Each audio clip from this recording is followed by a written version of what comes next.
Right. Women can just too. First of all, we created y'all, so why wouldn't we think the same if we created men? Okay, Right. Y'all came out of us, so why wouldn't we have the same mindset? Women can all day and absolutely go on about our business. It has nothing to do with us feeling emotionally about anything. So that's invalid. I'm emotional about the clinic. That ugly one. Syphilis. Gonorrhea. Things you can acquire while being unemotional with random men. Trichomoniasis. Chlamydia. All things you can acquire by randomly men that you not feel emotional about. That ugly one. At some point in time, women got to understand that y'all are not us. That's why we're men and we're women. One has XX chromosome, one has XY chromosome. And Shauna, you're talking, but they can't hear you because your mic is muted. Thank you. See, at the end of the day, women got to understand that they're not us. That ugly one. And we're not them.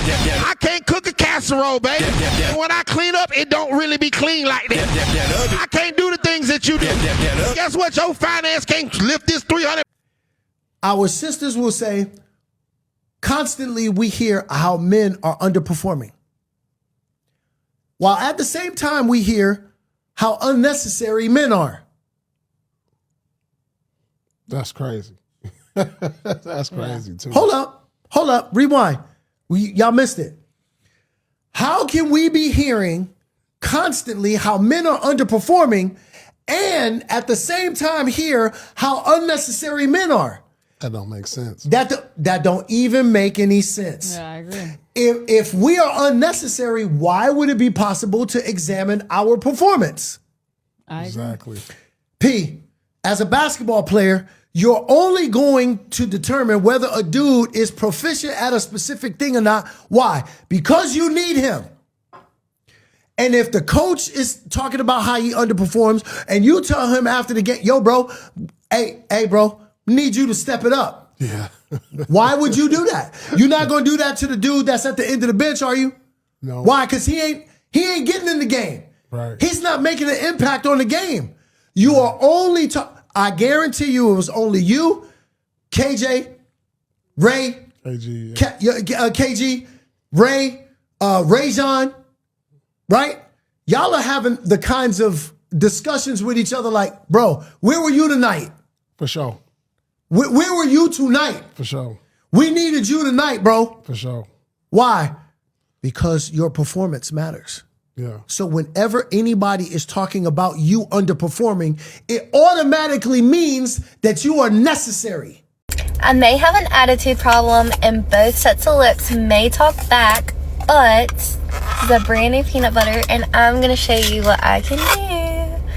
I'm not going to cut this video because I want y'all to know that I don't cheat. Like, I don't cheat at this, okay? Here we go.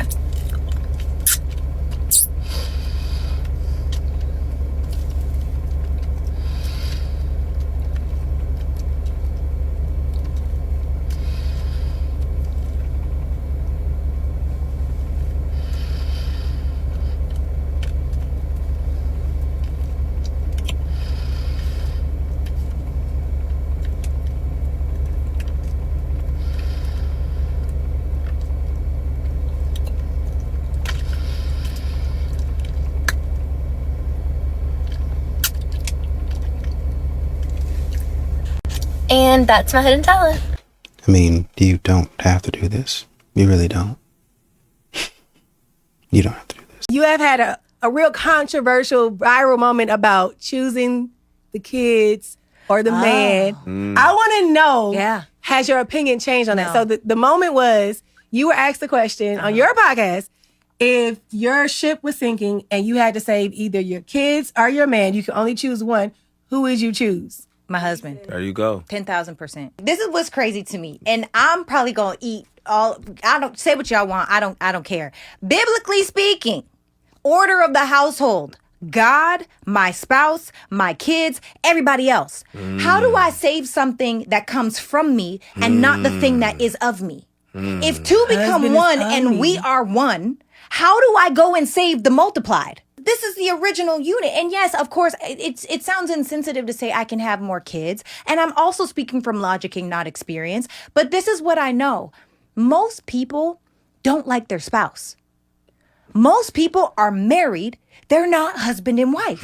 So if you are just married to a person that you really don't like, and low-key you'd be high-key relieved that your husband or your wife is dead, and then you'd be able to raise your kids, I understand why you would choose your kids. For sure. But if this is your once-in-a-lifetime, platinum needle in a haystack, lover, soulmate, best friend, ace boon coon, and this is the one time that you have, that you've spent all this time teaching your person how to love you, and vice versa, I can't choose my children.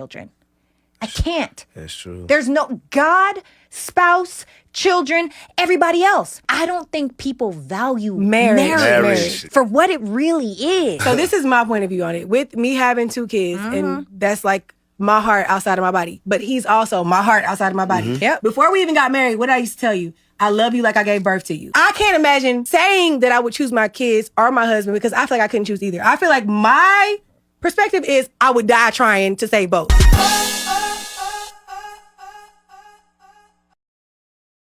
She left me on red, Cole. I should explain why I was busy, right? Put the phone down. But if I don't, she'll get mad. I need to clarify my schedule. Stop. Never explain yourself too much. It smells like insecurity. Insecurity? I'm just being communicative. You are seeking approval, and you just handed her the power. But look! She posted a story with another guy. It's a test. And you failed the test. You reacted emotionally. That is weak. So what do I do? Just silence? Real confidence doesn't beg to be understood. Mystery creates attraction. Over-explaining kills it. Okay, no text. Let her wonder. Say it once, or say nothing at all. Move on. Or feel bad for hating men. You shouldn't. You just shouldn't. Oh, really? Why? This should be educational. Like, even if you think you hate them, like, so much, you don't hate them enough. Most reasonable people at this time would ask themselves, now why exactly should a person hate an entire group of people? Like, there's no possible way. The years and years and years of them raping and killing and abusing and torturing women and girls is just, it's more horrific than our human minds can even begin to comprehend. The logic displayed here is, since some members of a particular demographic did do horrible things and still do horrible things to other groups of people, every single member of that demographic should be held accountable, should be despised, be shown prejudiced, and be absolutely hated because they are a member of that group. Oh, wait, what does that sound like? Or if you ever feel like you're doing too much by being a misandrist, or you're doing too much by hating them and thinking very little of the majority of them, you're probably not doing enough. You could probably hate them more. And I think that that's something to keep in mind. Another thing to keep in mind is that being prejudiced against an entire group of people based on the actions of some members of that group is exactly how racism is continued to be perpetuated to this very day. Oh, but wait, that's an uncomfortable conversation for some. Y'all sassy as Well, I thought we left that word in 2023. It came back in 2024, resurrected, never dead. Why? So how many sassy? Give me some. Y'all be sassy as fuck. Give me examples. You just say the same. What's the example? You saw you got an example. What's up? It's just the way y'all be answering. All right, so you said something, and he said, well, he said that was sassy. Him? Yeah. Sean? No, not him. No, I'm talking about you. Clearly think about somebody. I'm thinking about him. I'm on my sassy. Yo, drizzle. I'm on my soft guy era. You know what I'm saying? But what's the example of sassy though? Like for real. Come on, no. Would you rather fuck a white guy or black guy? White. Probably white guy. The last time I fucked a black dude, he ghosted me like a few weeks later and got back with his ex-girlfriend. Wow. So what did you do? I like stalked him for like a year and a half and then realized that it's never gonna happen. So now I'm like kind of low-key scarred. So white guys. How many bodies did y'all call it last summer? I would have to count because right now I'm at like 27. So I'd have to count. So probably like 6 or 7 last summer, I think. Ain't nothing wrong. I think so. I was 1 for me. Ain't nothing wrong with that. You got experience. How many bodies you gonna catch this year or this summer? I would assume like 3. 3? Yeah. How about you? I don't know. She'll catch at least like 3 or 4. That's crazy. You think that's true? Well, I guess I'll find out. If you're giving sloppy toppy, what do you think about? Can this please end so I don't have to do it anymore? Let's just get it over with. Okay, head is so boring for girls. I personally, that's just me. I would have to agree. Or if they're like, I'd be like thinking about like if they're like staring at me, you know? Yeah. 1 hand or 2 hands? 2. Damn. Wait, no, 1. No, 2. I don't think I've ever done 2. Well, I go back and forth. Oh, I don't do that. 3 times 9. 20 bodies, 27 bodies in like 2 to 4 months is a crazy, crazy statement. And I sent her the results on, when did I see the results? It was on Instagram, I don't know. March something. And then I also sent her more on March 8th. And I was like, hey, what's your HG level compared to mine? You know, we start comparing the HG level.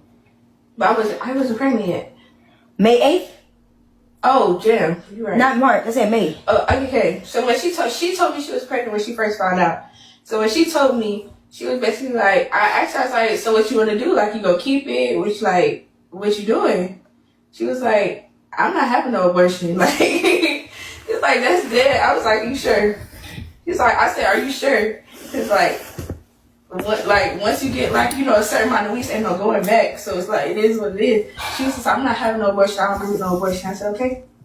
I was like, I was like, damn, that would have been crazy. I said, what if we both got pregnant? She was like, I mean, we still could. I was like, what you mean? She was like, why don't you try to get pregnant too? And we could be pregnant together. And I was just like, at first I thought she was joking, because I was like, this bitch can't be serious. Like, you can't be serious. And she was just like, guys, why am I single for Christmas? I don't understand. I'm a hard worker. I'm pretty. I have a 20-year-old body. And yeah, I'm just confused, like, why I'm single for Christmas. But 22% of single women say they're tired of emotionally mentoring the men they date. What does that look like? To be honest, it is exhausting because, I mean, I don't think that I've dated a lot of people, but I think that I have enough, like, experience to know things. And sometimes having to be like, okay, well, you should be doing this, or you should, that is exhausting because, all right, that's why it's exhausting for me, because I'm the type of person that don't feel like they need to be mentoring anybody at this big old age.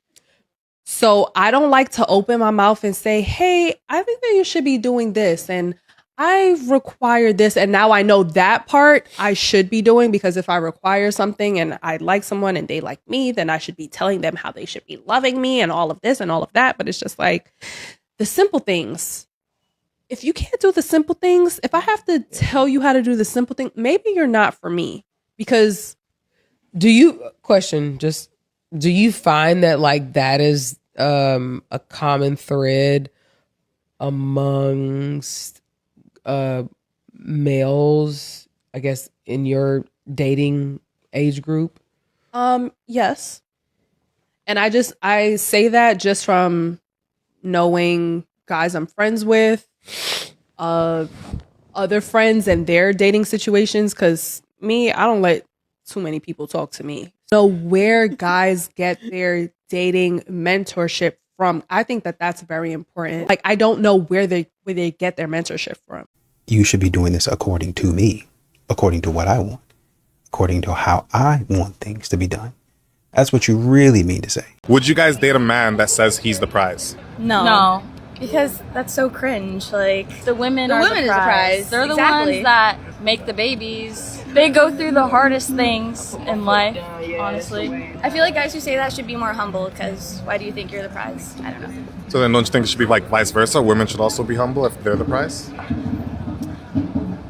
I feel like I've never heard a woman say that, though. Yeah. You guys just said it. Men and women can't just be friends. Women can say we can be friends. Men can't. If a guy wants to be friends with you, it's because he's sexually attracted to you. I semi-agree with you for majority of men. I also think back and I'm like, I went to high school with so many guys that I'm always going to be friends with and always going to have a respectful adult relationship with. Humans are not slaves to their hormones. If you don't have self-regulation and self-awareness and social awareness enough to like view another human being or coworker or mutual person in your life as a friend, it's a reflection of men outright saying, I don't have self-control. Men that have the capability to have girlfriends that are solely platonic obviously have better capability of self-control. However, at the end of the day, there is that primal instinct where they would not pursue a friendship if there wasn't at least that baseline attraction. You know, women might not be attracted to the man, but they definitely do emotionally dump on the man.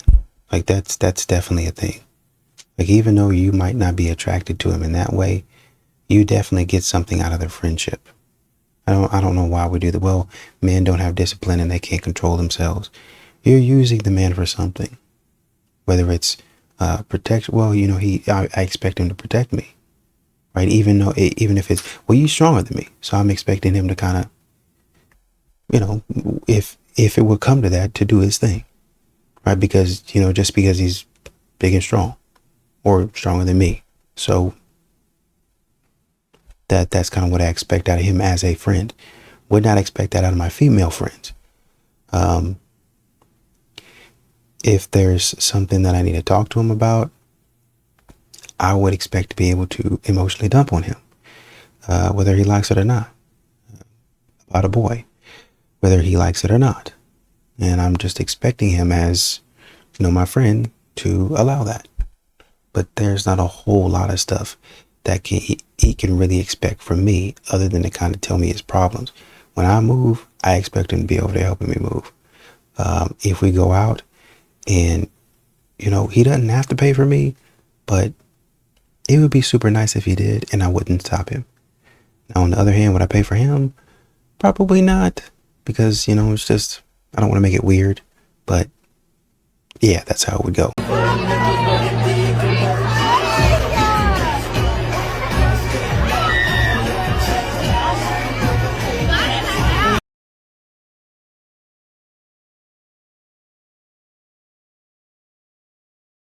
These are my relationship non-negotiables as a woman in tech. My boyfriend drives me everywhere.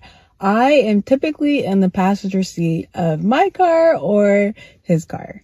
He also always pumps my own gas. I honestly don't remember how to pump my own gas because my boyfriend does it for me. Anytime the trash or recycling needs to go out, he does all of that as well. He also always does the dishes, whether I'm cooking or he is cooking. Let me know the non-negotiables in your relationship. I don't even really know why that's a non-negotiable. Like, hey, you got to wash the dishes, non-negotiable. Hey, you got to pump the gas, non-negotiable. Hey, you got to allow me to sit on the passenger side and you have to drive me everywhere. That's a non-negotiable. These are stupid non-negotiables. You know what I mean? Like, there should be stuff that actually makes sense. A lot of these modern women are so shallow and they get on here telling us how shallow they are. And then when something goes wrong and it doesn't work out, they're talking about men are trash. Men can't rise to the level or the standards. This is not a standard. This is just, I don't know what this is, but it's not a non-negotiable. Like a non-negotiable is like a deal breaker. Like if you don't pump my gas, deal breaker. If you don't drive me around everywhere, deal breaker. If you don't wash the dishes, deal breaker. You see what I mean? Versus, hey, if you cheat on me, deal breaker. Hey, if you put your hands on me, deal breaker. Hey, if you believe in, I don't know, eliminating children in the womb, deal breaker. I don't mess around with that. You see what I'm saying? Stuff that actually matters in life. I just want y'all niggas to know, just because your meat is small doesn't mean everybody else that I know that I have had intercourse with meat is small. Because I say 9+ inches is because that's what I used to in this coochie. Just because you got a little poom size meat don't mean that everybody else has the same as you. Talking about something, what type of coochie you got? The type that don't want yours. The type that don't want your meat in me. That little baby thing. What I supposed to do with that? I can't even bounce up on the thing. How I supposed to bounce up on it if it's too small? I like to bounce up on it. The fuck I supposed to bounce up on a piece of shrimp? I mean, at some point in time, you can't stop talking. We don't need to hear any of this. Not one thing. Women round even the lowest amount of tasks to the nearest everything. This would mean like as soon as she's got to do one thing off of your list, now she's doing everything. She rounded it right to everything. I think they call this a dishonest absolute. This is where I changed the narrative of the story to minimize your contribution, maximize mine without any evidence. I do everything around here. You do not do everything. You do not do everything. That is not a thing. Like, all you do is go to work. I also notice women, when they count, I watch this in our women's group, they count their tasks on a daily basis individually. Like I put 200 dishes away. I put 25 shoes away. I cleaned up 5,000 Legos.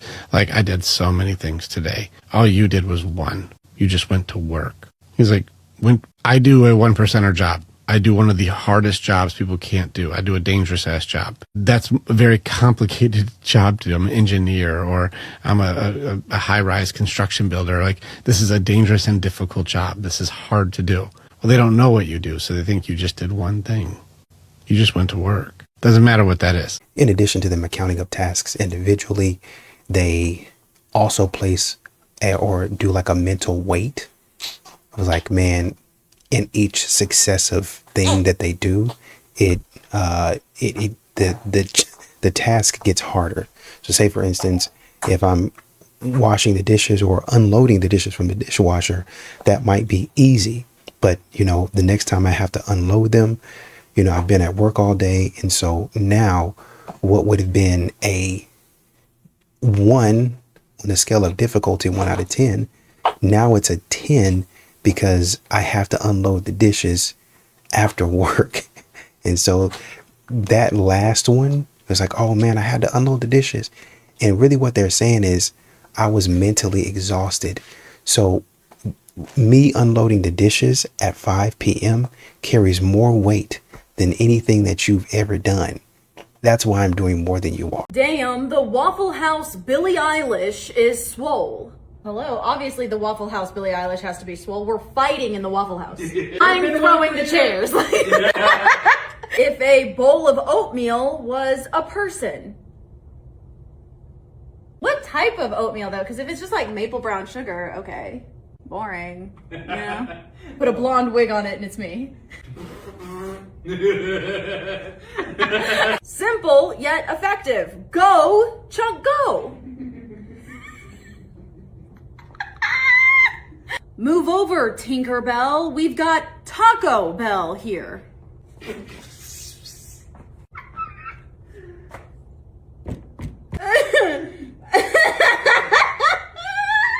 R.I.P. to Harambe, reincarnated me.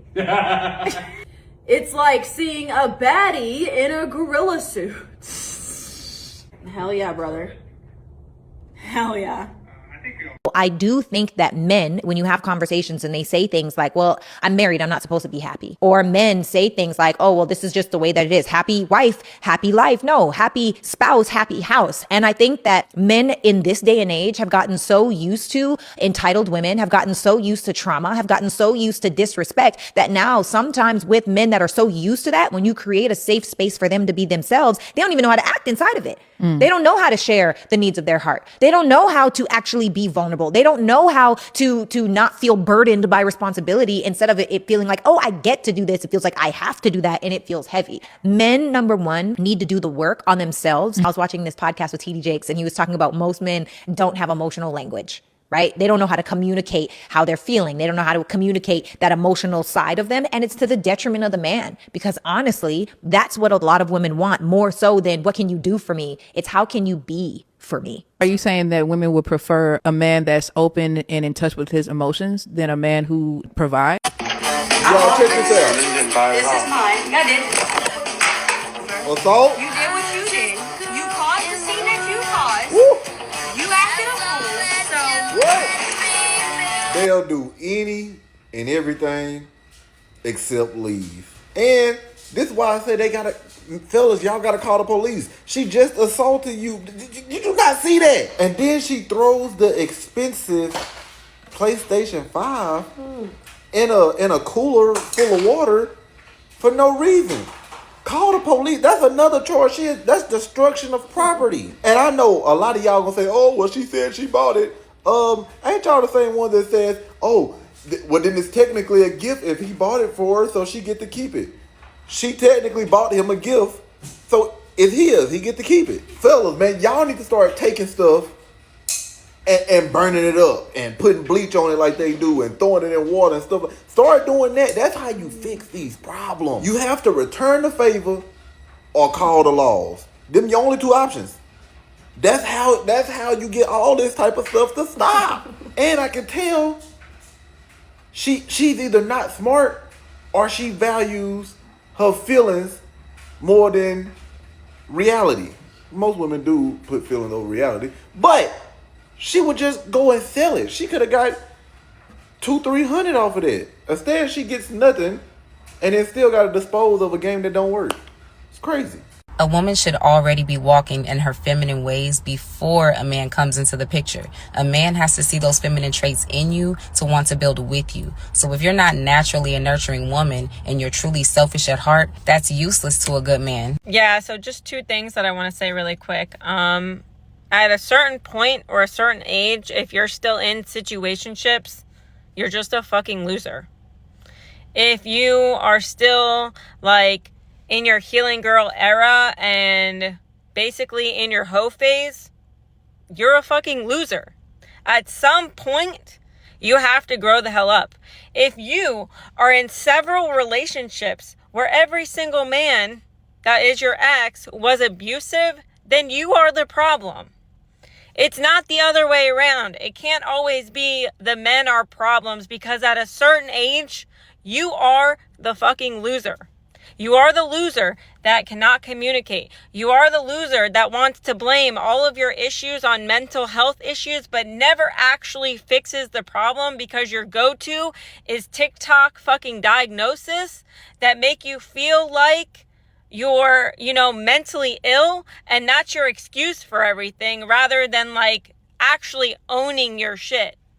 Because let's just put this into perspective. If you met a man that was like way older than you and he was still a fuck boy, right? Y'all would be calling him a loser, right?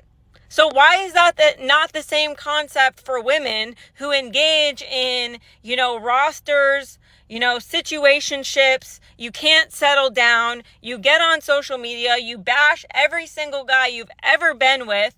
You don't know like any kind of etiquette when it comes to dating because it's always a man's fault. That makes you a fucking loser, especially at a certain age. I said what I said. Okay, bye. If a guy has a thing for Asian women, it's considered an Asian fetish immediately. But if he, for example, has a thing for girls with blonde hair and blue eyes, that just means he has a type. Why is it a fetish and not a type as soon as Asian women are involved? Okay, so this might not be popular, but it's true. Here, let me zoom in. Here is me, and then here is every woman in the world with blonde hair and blue eyes. Some of them I think I have cousins with blonde hair and blue eyes. And then here, zoom out, here is you. Like here at the closest, and probably more like here.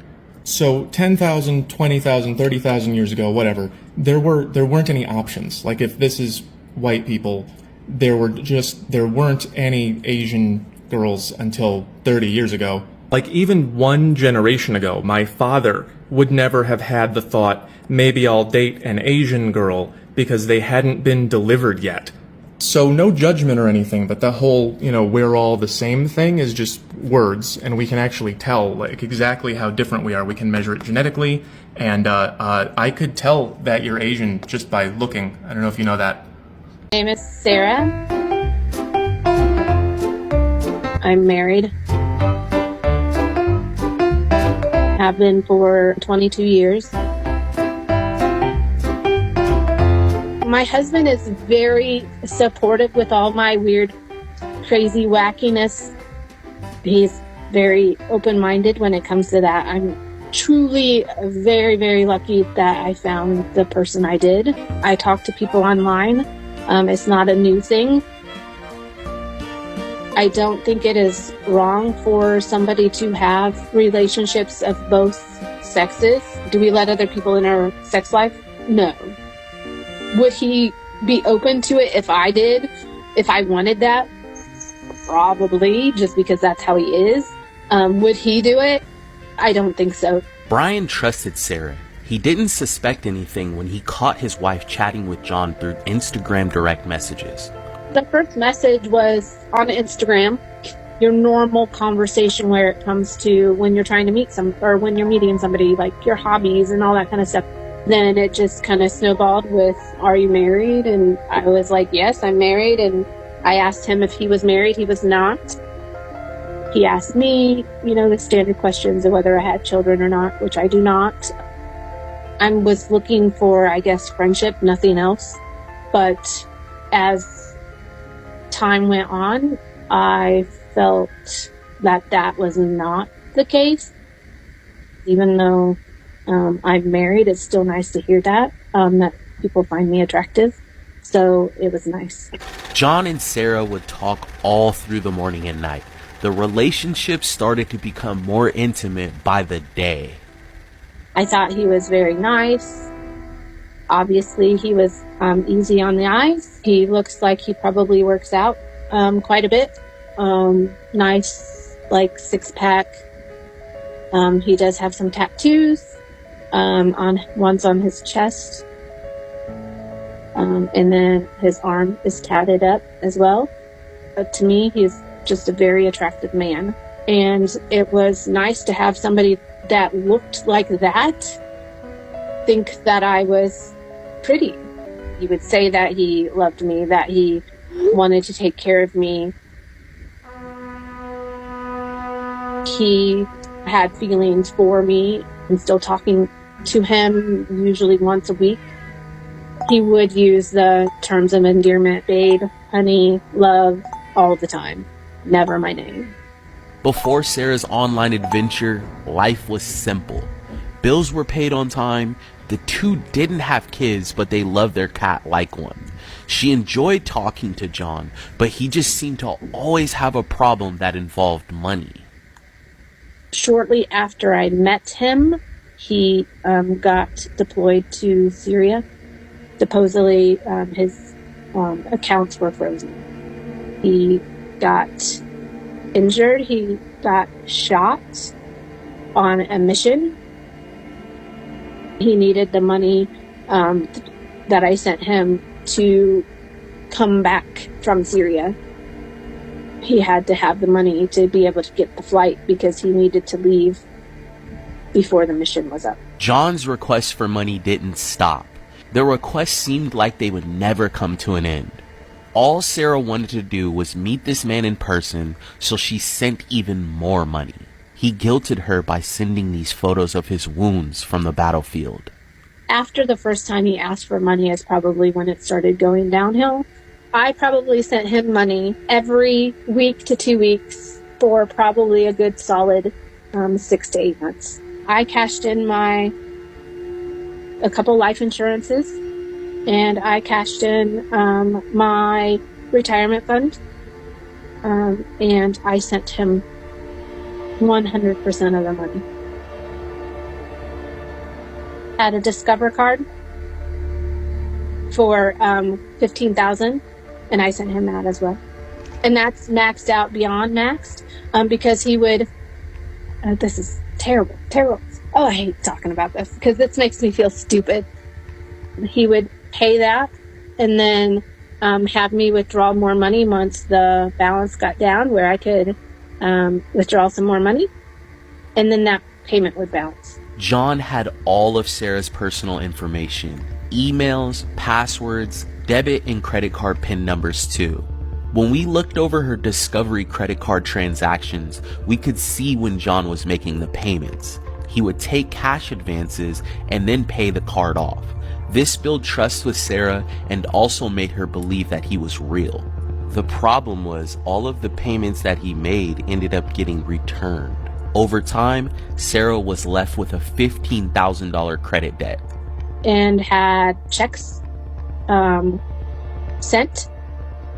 had like blank checks. So I cashed those checks through my personal bank. Like I wrote myself a check, sent him the $9,000, and that money bounced, and I had to pay that money back. So you didn't think at any point in time you were punching above your weight class? Not at any point in time? Like, hey, man, this seems too good to be true. I mean, look at myself and look at him. Like, at no point in time were you like, man, I can't believe this is happening. At no point in time? Always remember, if you see a man and you think this is the coolest man, I'm so obsessed, I'm so in love, his personality came from a girl. Whatever music he listens to, introduced to by his ex-girlfriend. Books, movies, hobbies.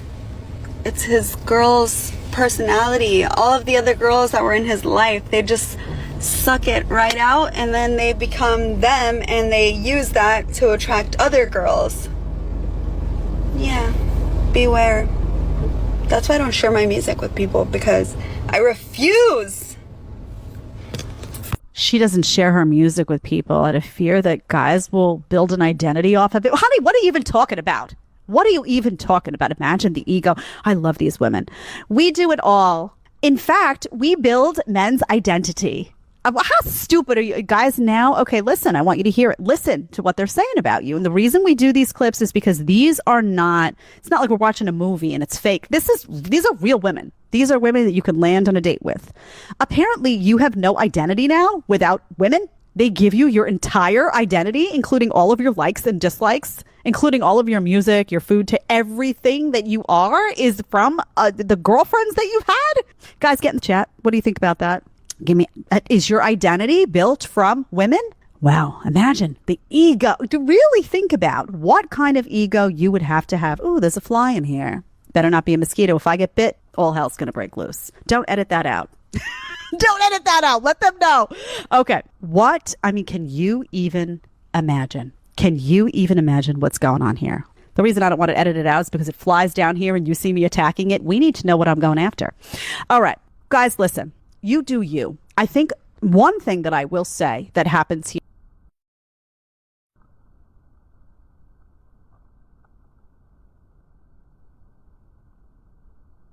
a lot is that guys are too eager to please. And what happens, I think, is that guys have their own identity, right? You got your own music that you like. You got the food that you like to eat. You got the workout that you like to do. You got the time that you like to go to the gym. You got your own life, right? By the time you get embedded with one of these women.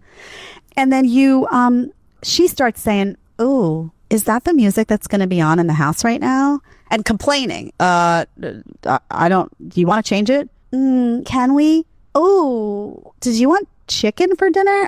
Do you not want chicken? Oh, well, I was thinking I'm more of a mood for Thai. All right, let's do Thai. Guys become really agreeable, right? So the things that you want, you just cave, right? And it's like, just to shut her up really, because she's complaining. Oh, I don't want to do that. They become like that.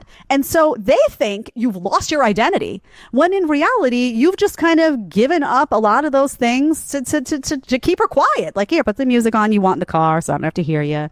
All right, you want to get Thai food. I don't really care. Let's just get the Thai food. All right, you want to go to the gym at 2 instead of 1. Fine, I'll just work an extra hour now.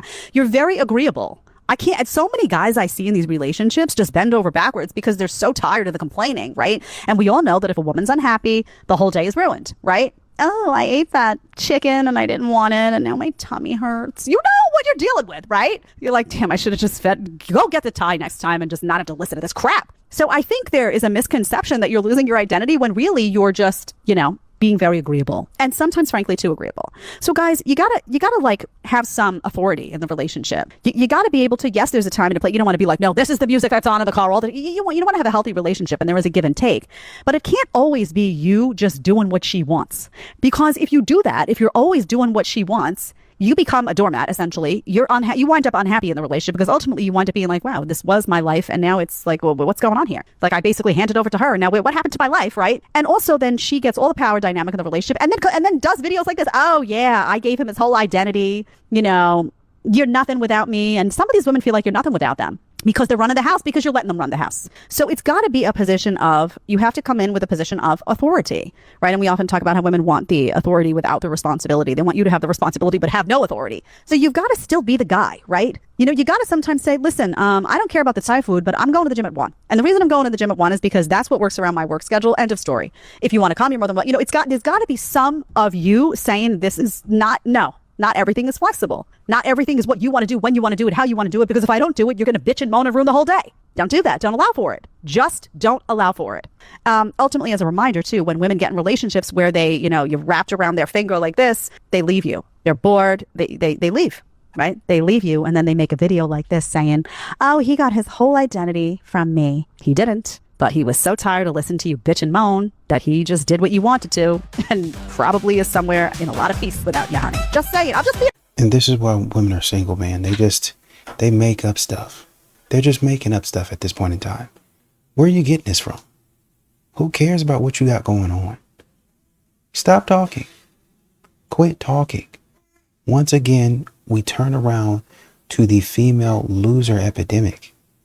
Guys, nobody cares about what you're talking about. Women got equality in all the areas with men, all the good areas, but they're also realizing all the negative areas as well. And this is how they got it in dating. Historically, 90% of women have reproduced, right? 90% of women in history have coupled up and reproduced, but only 38% of men have. We all have twice as many female ancestors than we do male ancestors. And here's how women now have equality, and we're seeing it happen in real time. We as men know there is no guarantee that we will get a relationship. We know we will only get a relationship with the kind of woman we want if we show and prove ourselves and become the kind of man who can get that kind of woman. We have to earn it. Women have never had to do that up until the past 10 to 20 years. It was pretty much guaranteed throughout history that a woman would get a relationship, a husband, and a family. Now we live in a global dating marketplace. Everyone has choice. Everybody has the freedom to choose what they want, all the good things, but also all the bad things and consequences that come with each decision. And while women now have the freedom and even taking the positions men have traditionally taken, which is great, they are also facing the same reality men always have. They are not guaranteed a relationship. They're not guaranteed marriage. They're not guaranteed children. They're not guaranteed a family. But what I'm seeing a lot of complaining about, and I understand the frustration, is that in order to get a relationship with the kind of man that you want as a woman, you have to know how to become the kind of woman who gets a relationship. The same way men have had to throughout history. It is not guaranteed. And so just like men historically, we are seeing women divide into 2 camps. One, the camp where they grow, evolve, and adapt in the areas where she becomes that quality woman who gets the man she wants. Or 2, the camp where they choose to blame everyone and everything else, men, dating apps, society, for why they don't have what they want. And we see some men do this as well. Call it harsh, but dare I say, this is natural selection happening in real time for both men and women because the environment has changed. This is really an adapt or die situation. And we as men are no stranger to this. No one is entitled to a relationship. No one is entitled to love. No one is entitled to marriage and a family. And the moment we accept that as men and women is the moment we finally are able to do the work that actually gets us what we want. And that's what I'm saying. A lot of, there have been some women that have made that comment about natural selection. Oh, well, it's only natural selection that men are getting picked. Well, you're not getting picked either. The men that you want don't want you. You don't think that's natural selection for you? Of course not, because you're so great. You're so beautiful. You're so hot. You're so stunning. You know what I mean? Like, it's that type of stuff that makes you look at a modern woman today and be like, you're delusional. Well, I'm a 10 and nobody can change my mind. Nobody needs to change your mind. It doesn't matter who does and doesn't change your mind. You're still single. You're still single. That's where it ends. All the delusion and the foolishness, that's where it stops. That's what you're saying. Men need, men ain't adapted and this, you're still single. You're talking about how men need to adapt and you're still single. You're single. Why come you can't get the man that you, essentially what you're complaining about, man, I'm giving these guys a chance. I'm doing this, I'm doing that. Man, they still can't get it right. Man, I'm giving in the game. They still can't get it right. Right. But the guy that you actually want, you can't get. He's not even giving you a chance to get it right because he don't want you. So it's not even up for discussion. It's not even a debate. He's not giving you the time of day. Period. End of story. So now what? Women tend to pull away from the best men because they cannot handle what it takes to be in a relationship with him. Even though he is super attractive and he's a good person, what she needs to understand is the best thing that she can do is be able to handle the truth, because a man who is interested in you and he likes you and he's falling for you, he's going to let you know what's up. I don't think that men are trying to come across as a-holes or dickheads. Sorry to say that word. I just think when they're telling you the truth, it's to help you become a better version of yourself instead of them lying to you so that you can be comfortable. If you're comfortable, there is no growth. It is hard to take accountability because you're going to be uncomfortable, but it's better to look at reality rather than running away from it. One-on-one coaching is in my bio. Our kids are jumping on the tram together, and she looks over at me and she's like, "Don't you just hate our children?" And I was like, "Excuse me, what?"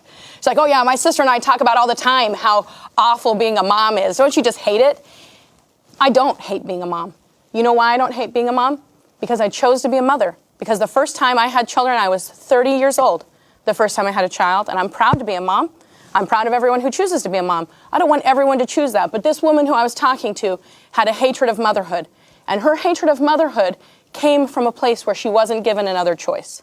The reason why she resented what her life had become was because she had been told from birth that the only thing she was to become was to be a mother. Not me. I was whatever I wanted to be. And I chose to be a mom because that was a joy that I chose for myself. But I want you to know that I find children to be joyful, but not everyone does. And teaching every woman or every man that what's going to fulfill them in their life is children, I actually think is harmful. Because what happens when it turns out you have a kid and that doesn't fulfill you? Well, then you're a mom hanging out with me, watching our kids jump on a trampoline, thinking to yourself, I really hate being a mother. And I would like to avoid that because I think that there is joy in children. I think there is joy in that. But it's not for everyone. And I don't want to teach every woman or every man that that's how we should be. The same could be said about feminism, right? So like kind of what she was saying, I almost lost my marriage from prioritizing a career. And I had gained very masculine traits. Like I wasn't serving my family. I wasn't paying attention to my family's needs. I wasn't prioritizing having a child.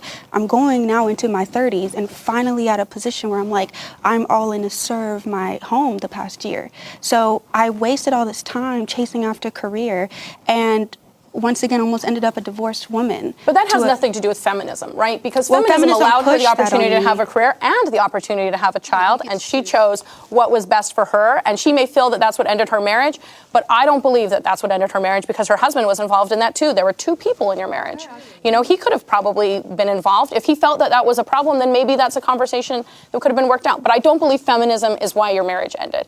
I don't believe that for 1 second. You're allowed to have kids in feminism. You're allowed to raise a family in feminism. You're allowed to. Of course you are. But I have kids. It's like it's about children, it's about serving others. It's about serving your home. Feminism is it's me. It's about prioritizing my needs, my happiness, right? It's about going and getting things done that will fulfill me, like a job and a career. I was just wondering, like you're saying feminism pushed me to get a job, right? Like, or do you think it might be more the system that we have? Yes. We need money to survive. Right. I think that pushed you more to getting a job than having equal rights. Did you need to get the job? No, I don't need to go. I don't want to interrogate your guys' lives. Like, you guys get to make the choices that you guys want to make. The problem is when you take your story and you tell other people that has to be their story, right? So when you say, I regret it because that's fine. That's fine that that's your story.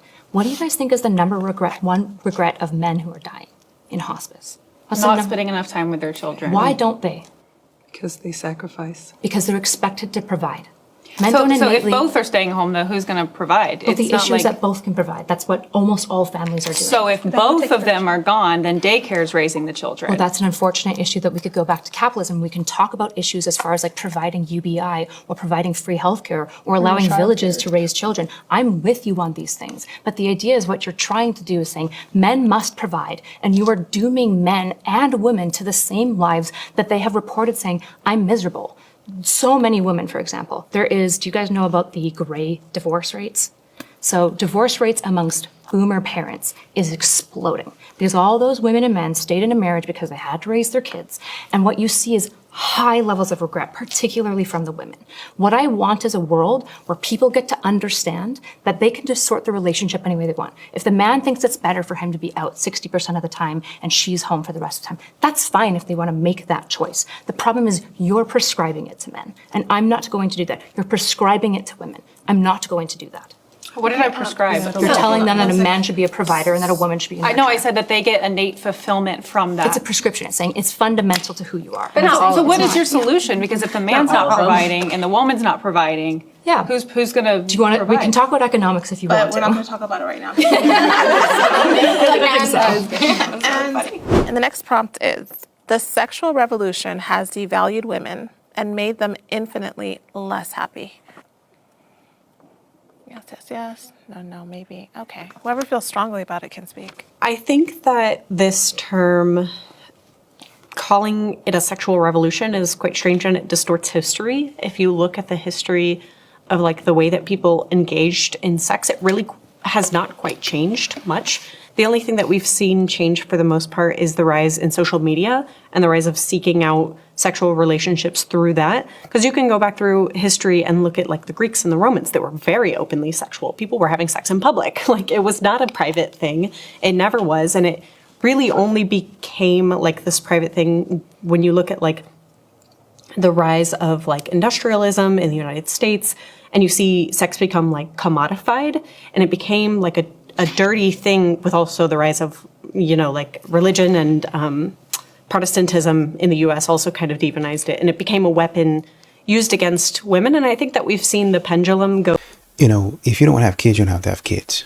But I think what a lot of these modern feminists are missing is you have, at some point in time, like you guys chase a lot of stuff that is pointless. It's useless, right? Oh, I'm a boss babe. I'm this, and this. And you're telling that stuff to a man. And people in general are telling you, yeah, I mean, you know, all that's fantastic. But once you get older, you're going to see, hey, that stuff doesn't matter as much as you think it does. It's fantastic to have money, but money can't save you from real problems. It just can't. I'm sorry. You might get sick and you're like, oh, I'll just throw some money at it. You can try.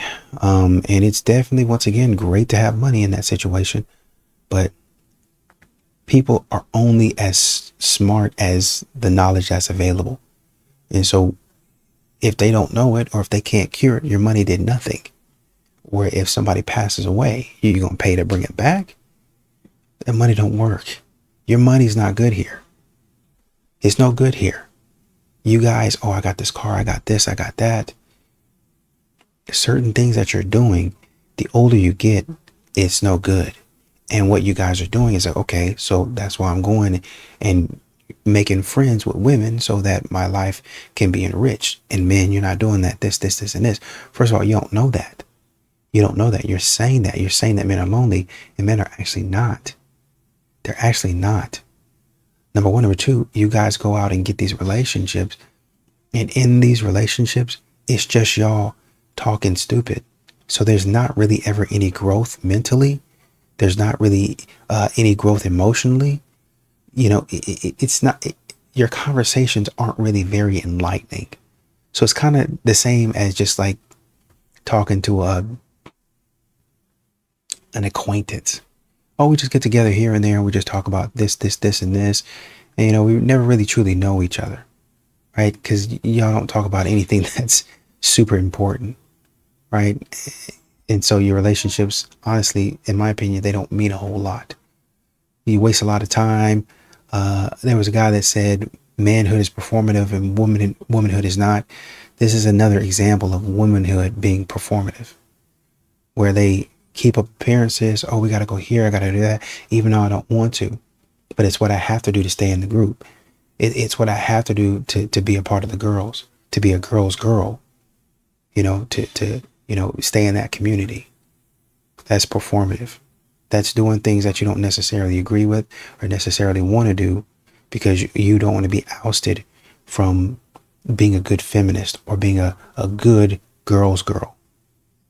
So, I mean, I understand where you're coming from. Like I said, not everybody needs to have kids, but at some point in time, the stuff that a lot of these women are chasing after is going to fade away. It's going to disintegrate. It's going to be like water through their hands. And they'll be like, man, what did I do for the past 20 years? Well, you got a lot of money, but you know, what were the connections that I actually made? Well, you had a whole bunch of friends. Yeah, but who are my actual friends? It's going to be a hard question to answer.